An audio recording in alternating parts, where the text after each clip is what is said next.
Want to know the secret to eating healthy? Let's climb the food pyramid.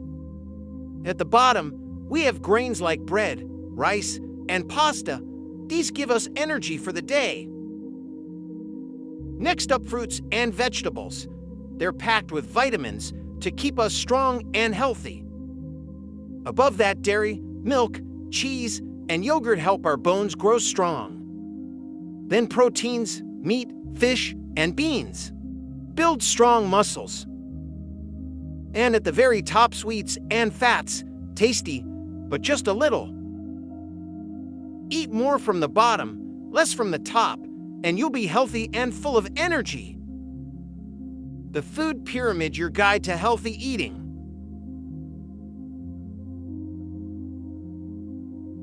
Thanks for tuning in. With Tiny Me TV, subscribe to my channel for more videos.